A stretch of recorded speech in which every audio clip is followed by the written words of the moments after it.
My first day as a cop, I noticed a mistake my colleague made during the investigation. A man fell from the rooftop onto his car. Based on the scene investigation, Dak thought he might have fallen while dancing, or possibly it was a suicide. But I just smiled and didn't speak. I didn't want to hurt Dak's pride with my guests, looking at the car's condition. It was clear the owner took great care of it. Would someone really commit suicide and drag their car down with them? Then I went to the crime scene, and from the way the phone holder fell, I found a key piece of evidence the police missed. Based on the screen's wear, I figured the owner was left-handed. Dak skeptically opened the phone, but the moment the wallpaper lit up, I immediately recognized it was Michelangelo's The Lamentation of Christ. The owner was clearly a Catholic, and the sticker on the back told me they were also a fan of the local baseball team. None of this matched the victim. There was definitely a second person at the scene, while the victim was dancing under the moonlight. Someone must have jumped out from the shadows. And this theory had no holes. Next, they just had to find the second person who was on the rooftop last night. When I went to the hospital to check on the victim, his friends happened to be in the hallway.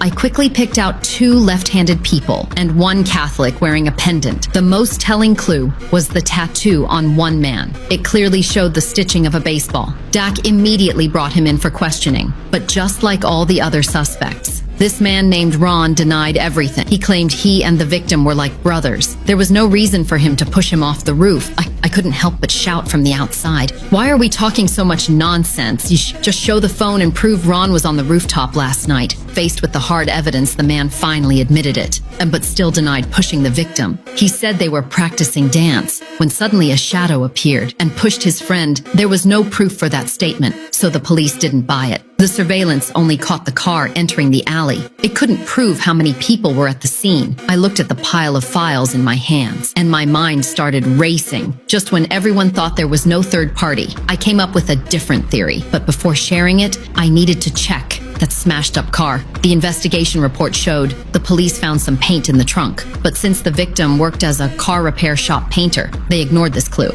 I, however, had a theory. What if the third person hid in the trunk? That way they could avoid the cameras and follow the victim into the scene. Dak immediately disagreed. Even though the car was from the last century, it had been modified and the trunk's security was better than most luxury cars. Even if the killer got in, they couldn't get out. I smiled slightly and decided to get in the trunk myself to demonstrate.